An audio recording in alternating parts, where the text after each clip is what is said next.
Hi, team. Welcome to the Escape Podcast for Star Wars The Old Republic. Coming up, we talk about how guilds work from a Guildmaster's perspective. But first, a couple bits of news and a shout out to our guild, Alea Yacht Est, on Jedi Covenant.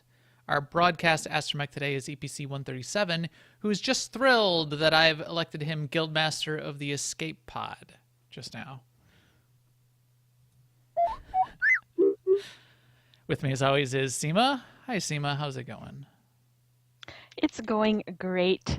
I spent some time this week finally using my level 60 tokens to make a character, and I made a trooper, which I had finally decided to do since so I could use the armor pieces that I have on my merc.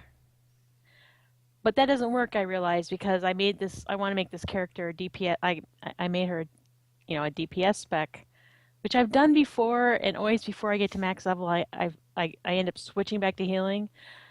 But I kind of want to try this time to keep her as a DPS spec. And my plan is to level her with solely through the weekly heroics, Oh, so she'll make lots of money too, lots of crazy. credits. So you saying you can't share the gear Yeah, because of the set bonuses? It would be the set bonuses, yeah, I guess. and no accuracy. But I I yeah. tend to put the accuracy on my implants earpiece Anyway, yeah, that makes and sense. yeah, so that I can not have it on the main gear pieces if I'm going to switch them back and forth to a healer, which I never do. So anyway, she'll probably just end up with her own gear because I mean, I could take the other drops, the 220 drops that are not set pieces and send them over, but I could do that with any other character. It doesn't have to be a mirror character. So anyway, I wanted to keep her DPS though because I have a lot of experience doing the weekly heroics now with all sorts of healing specs, and now I'm trying them with DPS specs. So I took my Sork and I changed her spec to telekinetics, which I'd never played before, and so I'm running weekly heroics with her too, which is pretty fun. It's fun to kill things faster, for sure. Yeah, it is. And to rain down, well, pebbles everywhere.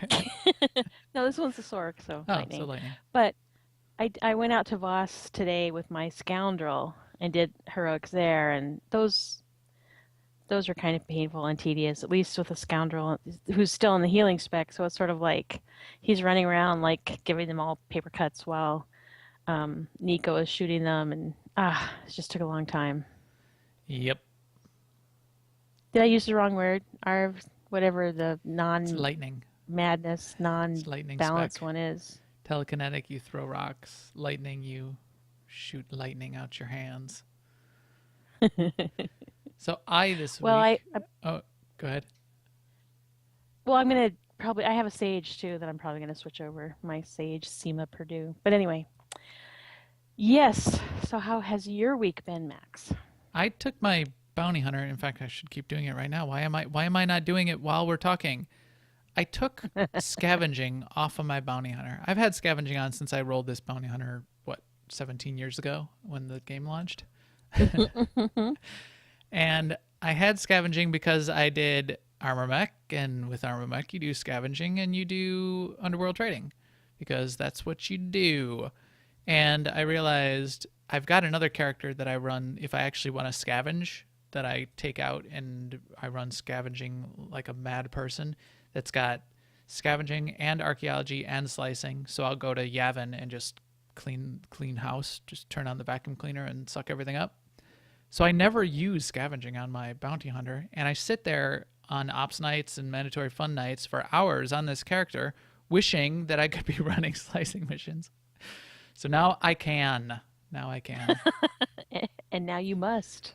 I noticed though Yes, I in releveling slicing that you don't get the lockbox missions right away as you move up each of the grades. right. First, you get some of the slicing tech parts ones, and it takes a while. So I'm trying to only do it with the as minimum number of low level tech parts as I can, and Right, we'll see how it right, works. because they're worthless, yeah. Yeah. Well, I did that too. So now my this character, my merc that I raid with, has slicing and treasure hunting. But I do find that with companions with high influence, it's kind of a pain in ops to try and run missions because they keep coming back. All I the time. mean, they're Yes. so quick. Very Yeah, quick. yeah. Hey, could you go get me? Here you go. What? What? Take a little bit longer. Take your And time. Go have a drink, you're Nico. like you're like scrolling and clicking, and all of a sudden Max is like pulling in three, two, Yes. which means he's already Which means I hitting have the already boss. pulled. If I start Yeah. counting down, it means that I'm already on the boss. Yeah, and I did one other thing this week on the PTS, which we will talk about in the news. Now, an Imperial News Network report. In the news, the PTS is back up after going up and then coming down and then going up and then coming down, and now it's back up again with the Eternal Championship on it. They're at least Ooh, working on it. So they ran into some issues. There are still some issues with the PTS. I don't know what they're doing that does little weird things. It's fine to work around some of the weird stuff. They're tuning up the Eternal Championship fights. They're asking for a lot of feedback on them. I went out and I played at least half of the fights. I didn't have enough time to go through all of them. I think I got through number 6. When do you get the first batch of rewards? At 5? 5, 7, and I 10? don't remember reading. Yeah. I think it's like 5, 7, and 10. So I think I went to 6. And the 6th fight gave me a little bit of trouble until I figured it out. So there are sort Oh, of good. boss mechanics as you go along, which is sort of interesting. So we'll see. My only concern about it so far is it's interesting, but the replayability, given that the rewards are a little bit weak, I don't know if I'll be all that interested in getting a bunch of 216 non-moddable gear. So Are there credits too? there's some credits, and there's the chance for the rare mount and a rare pet. So that's something. And then I think there's tokens off a vendor, but I was concerned that the vendor only had the non-moddable 216 gear also. Mm, I do yeah. remember, and we haven't gone back in a long time, I did like running the Quat Drive Yards KDY, and Mm-hmm. you did get tokens off of that, and there was stuff that I wanted to buy with those tokens, and now that's sort of gone by the wayside. We should go back and do some KDY. Mm. Okay. I always liked KDY, and I liked running it over and over again. I thought they did a good job of the variability of how things popped up in there. Anyways, anyways, what else is in the news? So also this week we're getting 4.3 because it's April, the beginning of April. And so the next chapter, chapter 12, Visions in the Dark, will be this week, launching on Tuesday for early access, and then it will be open on Thursday for regular access. Also, PvP Season 7 is starting, so from the patch notes, it actually says, get in there and go berserk. Is that just me, or is that a surprise? I didn't hear that it was. I thought people were still asking when season 7 going to start. I hadn't heard until I saw those patch notes, but maybe people found out a couple weeks ago. I don't know. That's the Well, first I time don't I know, because, heard it. I don't really track that. But yeah. And remember, that will include a new war zone, the one on Odessa that you went and played for a bit on the PTS. Yep. And there's also a new arena for the death match type stuff in Rishi Cove, the 4x4 Yep. arena style PvP. Which isn't bad. And they're going to introduce the PvE and PvP focus on all servers. So that means you can actually go to an instance of any planet, theoretically of any planet. I mean, probably not the fleet, but any planet. You can go to a PvP instance if you want to. So if you want to run around as if you're on a PvP server, you can. Also, they're opening up the option for us to have a 5th stronghold. So that means if you're like me and you never got around to buying the Yavin 4 stronghold, you don't have to deactivate one, and you can just go out and buy it and have 5 strongholds. Which is nice. Also, the guild flagship is going to have additional decoration slots. And then the favorite mounts button is going to, the random mounts button is going to have a favorites feature, so you can go through in the mounts and select your favorites. And those are the ones that will be used by the random mount button. So I'm super happy about that. This is also the week when we're going to get 1,000 member max in guilds, so and a few other guild UI stuff that we're going to talk about later. Also get the thing where you can put a space in your name. And the name length has been increased to 20 characters, up from 15. And additionally, they're going to have dark matter catalyst for sale on the Smuggler Supplies vendor on Odessa, and that's the same vendor that takes common crystals for gifts and the blue crystals for the blue mat. So I don't know what the dark matter catalyst is going to cost. I'm kind of interested to see. And what is that? I'm confused. Is dark matter catalyst? Is that the? I think I have it right here. Is it? Okay, so that's the good one. That's the ops one. Yeah. Interesting. Well, hopefully it takes blue tokens. Oh yeah, that would be nice. Right. I think I've spent all mine though, but that would be nice if they did, but I don't think it will. That would be too easy. Right. Also, this week we should get, although we haven't seen confirmation, we should get Rakghoul back in town, because I don't think they're eradicated. And in this round, it would be on Alderaan, if they are going to be back. I believe they should be. It's not, as I said, it's not confirmed, but the data miners and I think that have posted on Delphi say that it will be back. So if you need Loken, you could be getting ready for Loken, well, tonight. Or you've got the week to finish up the prerequisites for Loken and then the things you need to do in the Rakghoul tunnels to get Loken. And I would just say, just a reminder, that be sure that you log in at some time a little bit earlier than normal to download the patch instead of showing up for whatever you have going on in your game life. This is true. Yeah, and then finding out you have to download, because I have no idea how long it's going to take. How about guild and ops news for AIE, our guild? Okay, so for Soldiers of Light, which is the pub team that meets on Monday nights, they are pretty set. They got their regular healer, so they're looking good right now. Cool. We still have the weekend ops team that runs on Friday nights. They ran this week. And then our Wednesday night ops is doing hard modes. That's Arvachet's group. And then, I think actually all of our ops teams right now are looking pretty good. Excellent.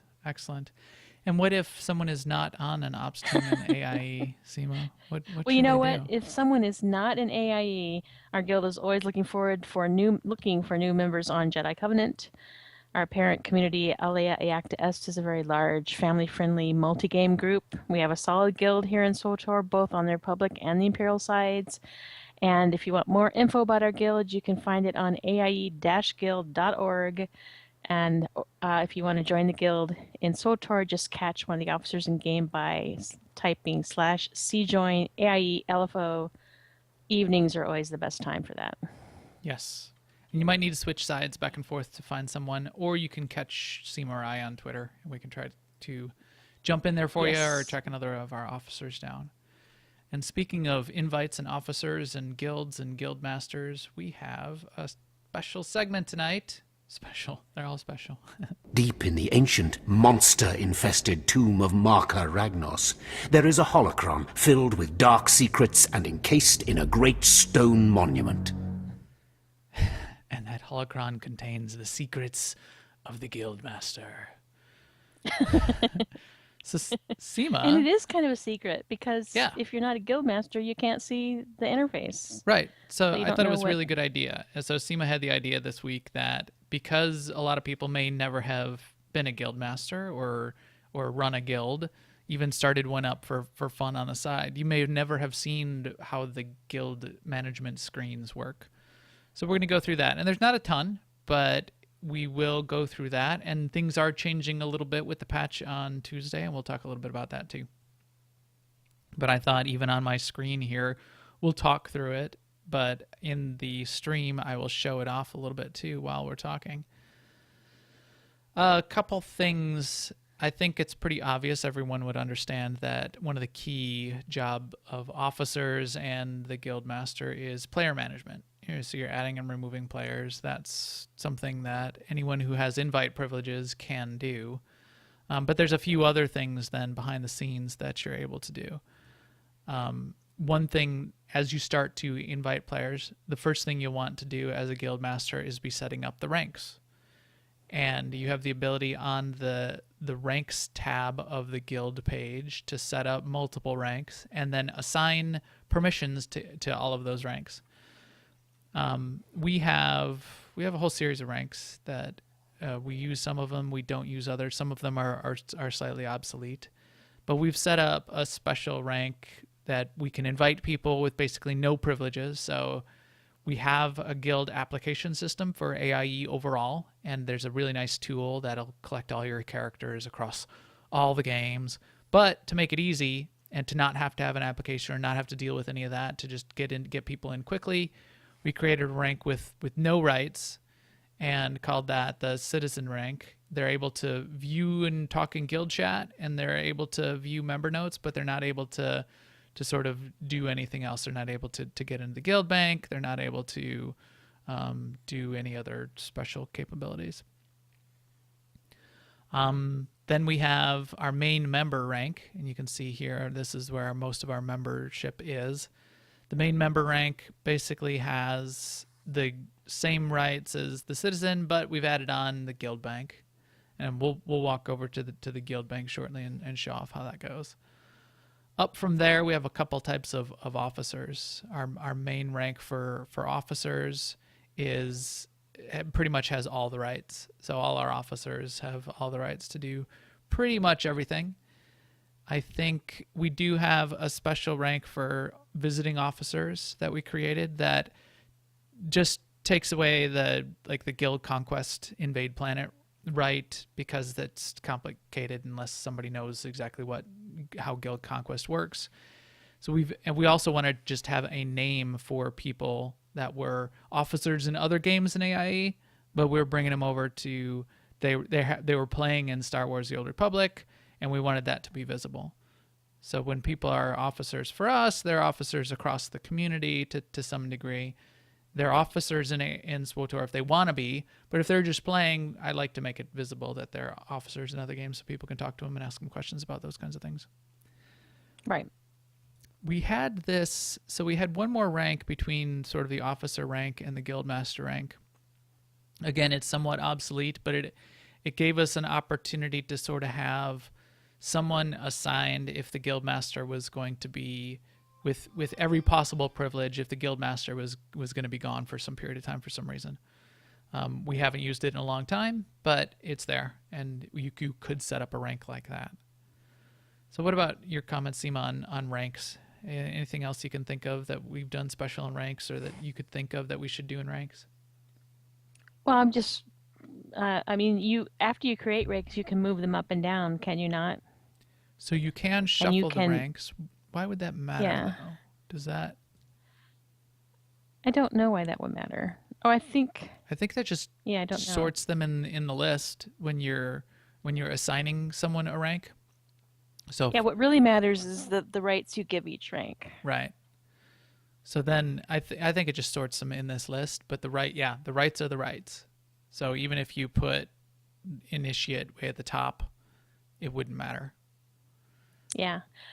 So one thing about ranks, and people ask us a lot of times why they can't edit their member notes, but now that you see how the rights are given to ranks, there isn't any right that says ability to edit your own member notes. It's just, can you edit them or not? So if we gave that right out to anyone, it would be to everyone. So you'd be able to make your own member note, but you could alter everybody else's member note too. Right. And boy, the hijinks would ensue, would they not? Maybe it'd be fine. Something coming up. Maybe there's something coming up that'll help this.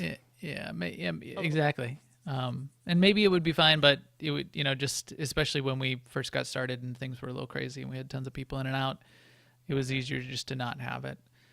Same with some of these other ones. So the full rundown of the rights are view and send guild chat in guild, view and send officer chat. So that's how you sort of add officer capabilities. Edit the message of the day. And again, we only assign that to officers. Edit the guild description, which the message of the day pops up when you log in. The guild description shows when you look at the guild tab. View or edit member notes. View or edit the officer note. So there's a member note column and there's an officer note column. We tend to use the officer note as not visible to general members and only visible to officers and editable by officers. But we mostly use it just for administrative junk. Sometimes I like to keep in there, especially since it's been difficult in the past. Things are getting easier. I like to keep in there the spelling of someone's name, because if I click on edit officer note, I can copy the text out of there. So if they have a lot of special characters, it's easy to have it pop that up and copy the special characters out if I need to, say, do a whisper or an invite or something to a group. And then the other thing we do is from time to time I'll make some notes about when someone was invited. For example, I mentioned we have the citizen rank, and you don't need an application to be invited at that rank. But we would like people to get an application eventually. We're a little bit inconsistent on this. So what we were doing at one point is drop into that officer note field the date somebody was invited, and then you can sort of track over time how long they've been in the guild, when they were invited, because there's not other notes, there's not other tracking of when someone's invited to the guild. So we could say, okay, well, they've been in for 2 months. They still haven't put in a guild application. Maybe we should, ask them if they're going to do that, because they probably want to. There's other reasons that they would want to do that in AIE. Anything else here? Invite the permissions to be able to invite members. We only allow officers to do that in AIE. We don't have open invites by general members, because we do a couple things when people do get invited. We look up their name in the system to see if it's there, and we do a few other things. We don't have a lot of requirements on people coming in. One thing that, because we're a quote-unquote family-friendly guild, we don't allow names that would be offensive to especially to our children who play with us from time to time. So got to let the officers do the invites, and there's usually an officer on a regular basis, and they can do an invite. And then the officers can also set ranks and kick people from the guild. You could only allow you could have different tiers of officers. Maybe any officer could invite, but only special officers could be setting people's ranks or kicking people from the guild. And then finally, they added this permission for Conquest to be able to invade the planets. This one's a good one to keep an eye on, because you can only invade, you do get locked to a planet once you invade. So if someone's not familiar with that and they're messing around in the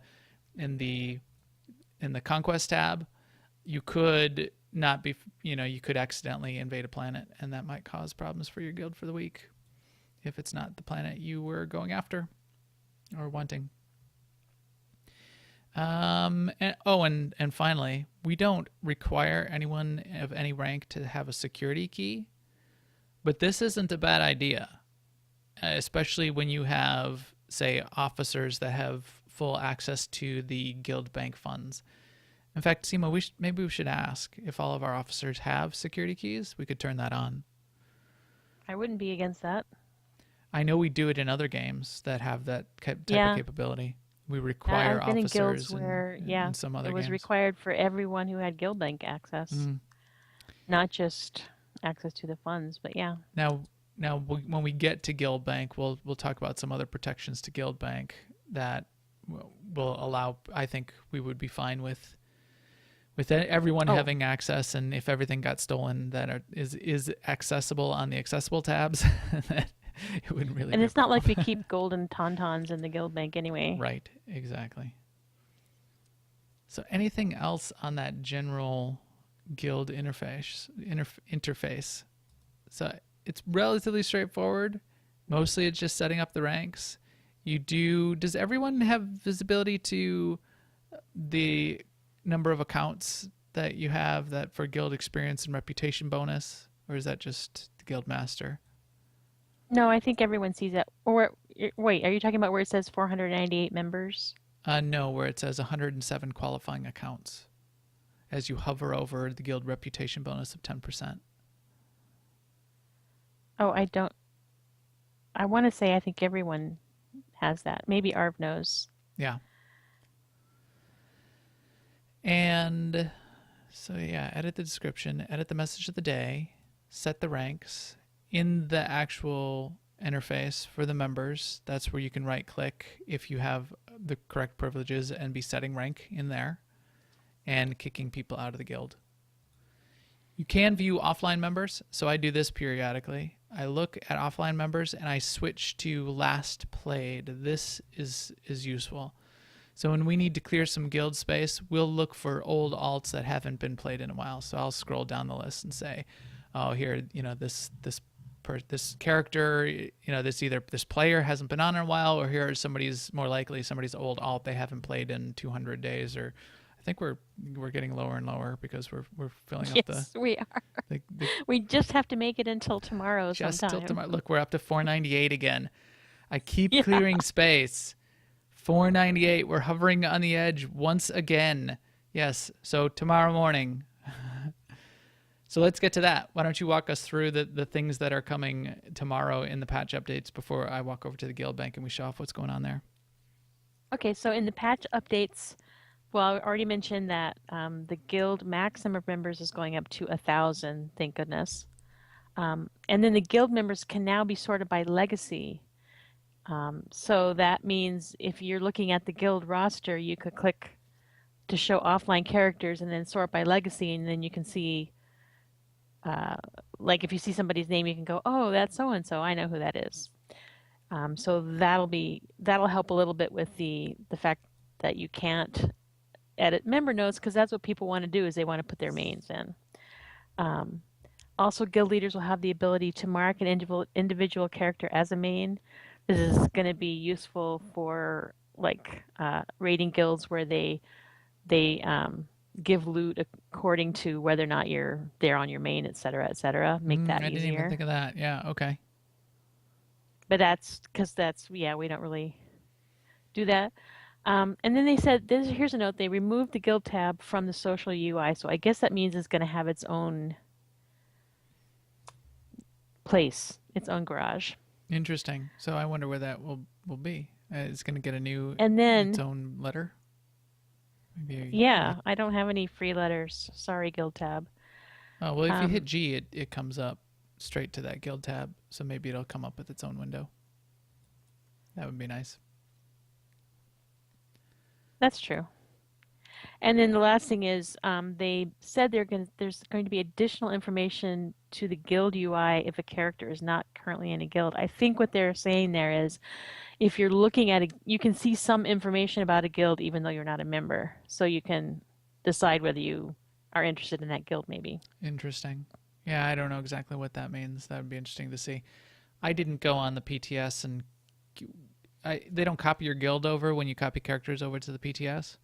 So we would have had to get people on there and create a guild and check things out that effort. way, and did not do that. So we'll see tomorrow on some of those.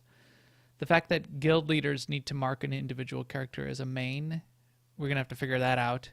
Anything that... No, they don't need to. They can. Can, right.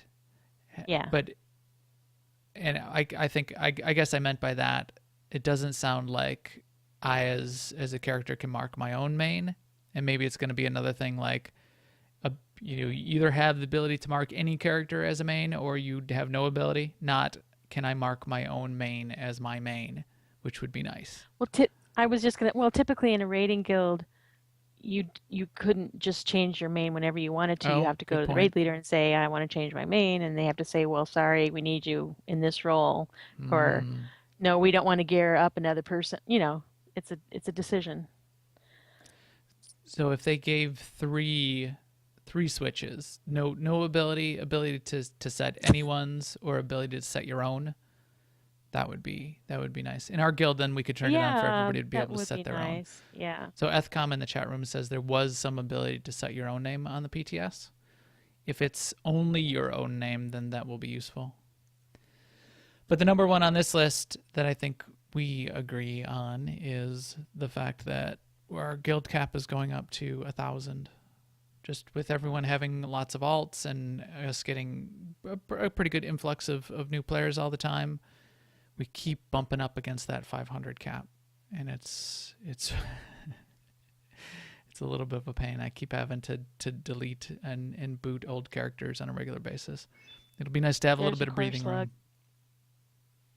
You're down to 3 million on the GTN today. I thought I should buy one. I did buy one.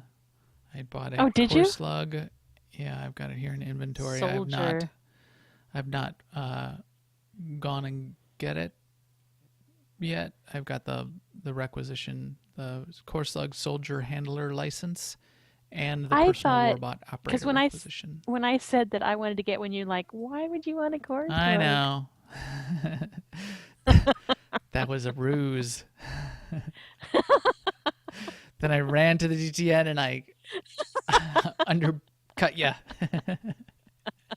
And I bought them all up and I jacked up the price, and You did. You bought the $3 million one, the credit one. I think I paid 3.5 for the one that I got. Oh. So, All right, I feel better then. There, I bought one for 3.250. oh, you win. I win the core slug soldier game. So Guild Bank, let's talk about that for a couple minutes. There are additional rights in the Guild Bank tabs that you as a Guildmaster and some officers then have capabilities to manage. The Guild Bank itself is something that the Guild...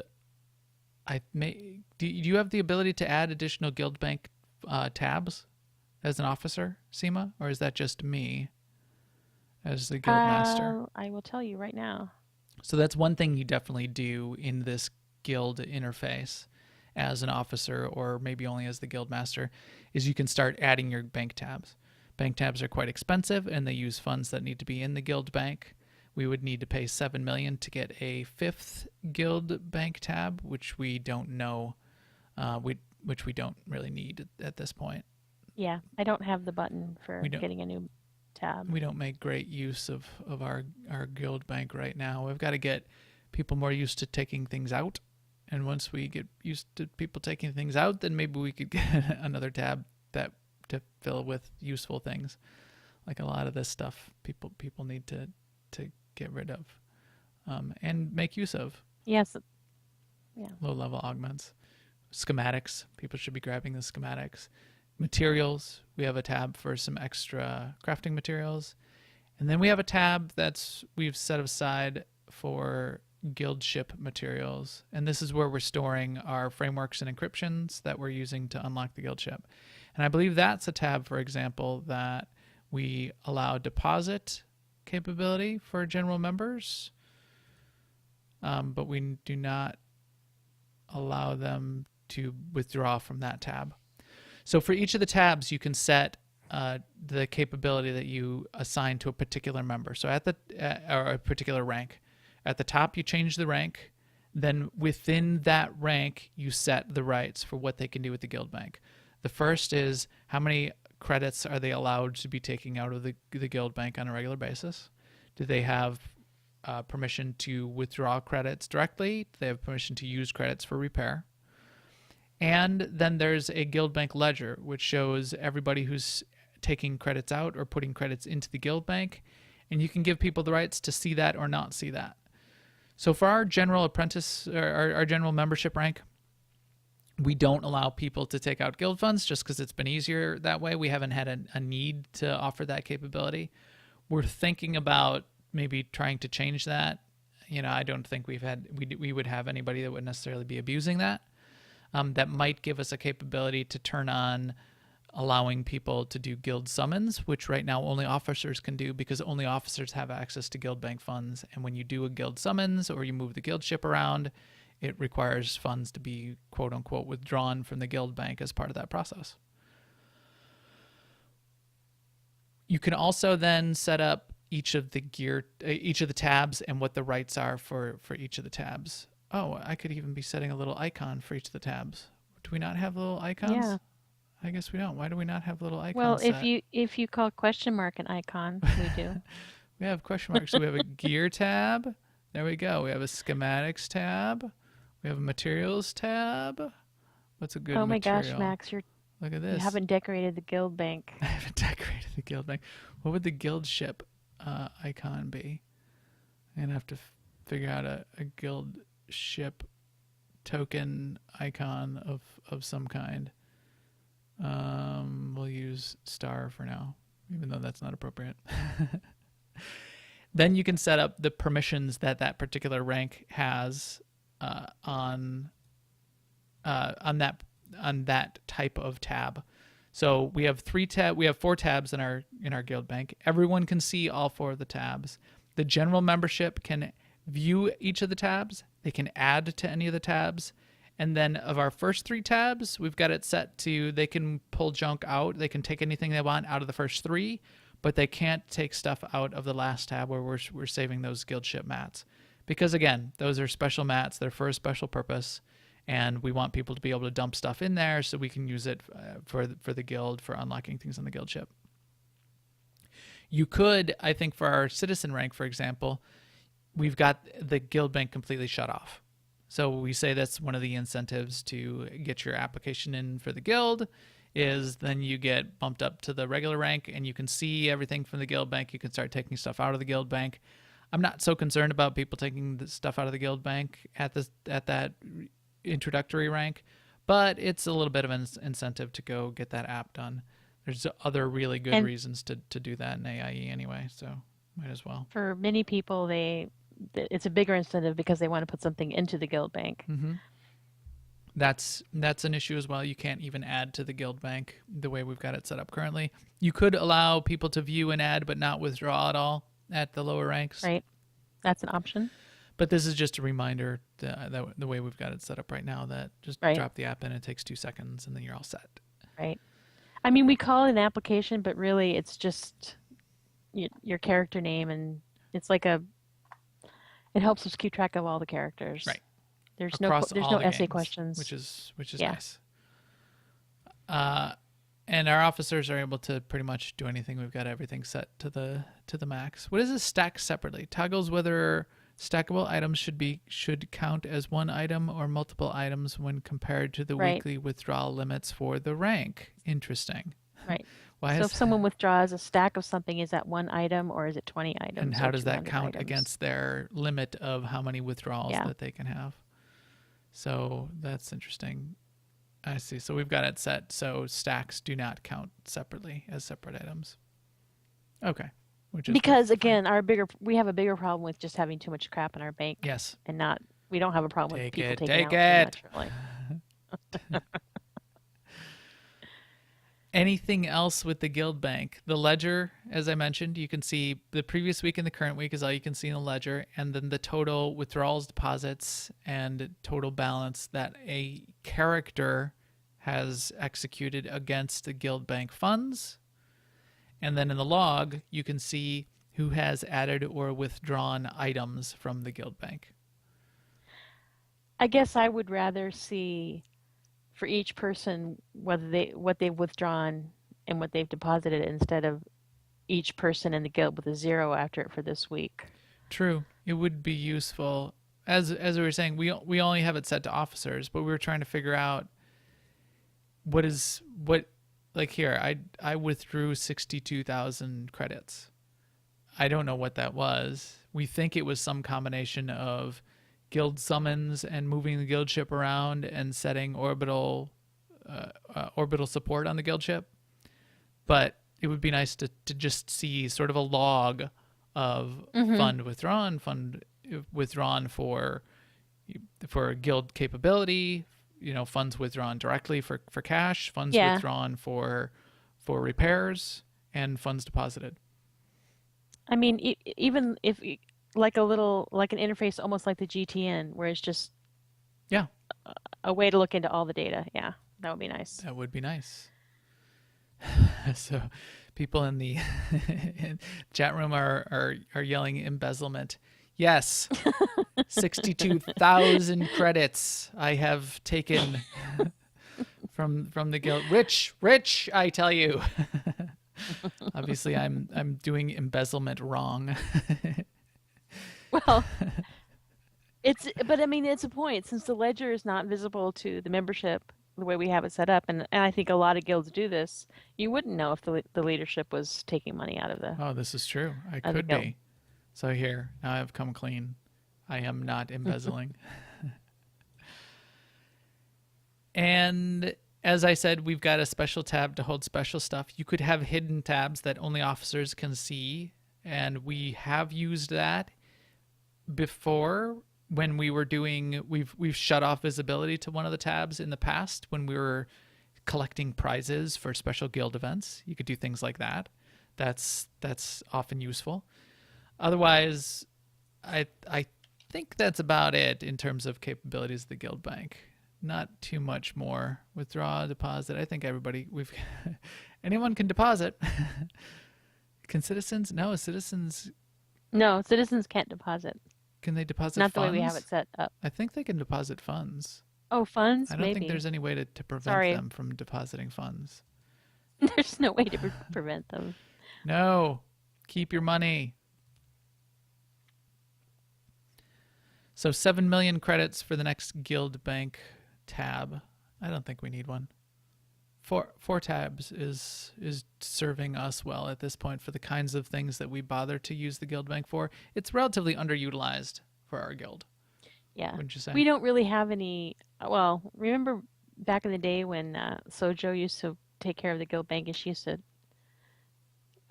threaten anybody who put blue milk in the Yes. guild bank. So of course we all would. But yeah, having someone to manage the guild bank, to take obsolete items and either vendor them or put them on the GTN, to put the call out for useful items for the membership, that's a good role. And maybe we should institute that. Maybe I should take volunteers from amongst It's the a officer tedious, corps. thankless role. It is thankless, but some. I mean, because if you look at this, what's in this gear tab, Mm-hmm. if we had the records, I bet we could see that, half of this stuff has been in here for months. And if you decided to clean up and go sell this stuff, that would just be a lot of clicking, and then we come back and la la la la. Ugh. And then you have to keep the money straight. Yeah, it's no fun. So Yes. please use the guild bank. Come and take stuff out of it. Yeah, especially like an absorb augment 21. What? Yeah, I don't think anyone's gonna need that anytime soon. Do you get to I don't keep all the cash think- if you clean up the guild bank? Is a question by DP Roberts in the chat room, and the answer is no. And like this, in the schematics tab, custom built double bladed lightsaber. I mean, That we all have a No. billion of, and I vendor on a constant Yeah. basis. Vectrons, the slicer, yeah. So I like having the non-slicer ones. Throw a couple. We've got a couple here of the scavenger, the bioanalyst. Not everybody might have those. The archaeologist. Well, I guess this is just me. I have like a billion. I vendor the slicer ones constantly. I do too. but that's because Yeah. I have slicing all the time. If someone doesn't have a lot of slicing, then they might not get it. So those are in here though. If anyone needs them from our guild, feel free to jump in there and Well, I think if we had one each, and on the off chance that anyone ever withdrew one, then you could put another one in. Yes, we will replenish that. One thing we have done, and I don't think is too bad of an idea, and I see that it's still sort of supplied here, is on the materials tab. We do have the war supplies set in that tab.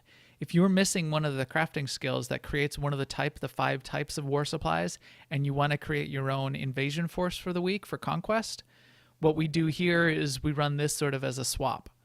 You can pull out an armored vehicle. If you say you can only make the holocrons of strategy, well, then drop, we tell people to use it as a swap, drop some holocrons of strategy in, take out some war supplies armored vehicles, and make yourself an invasion force.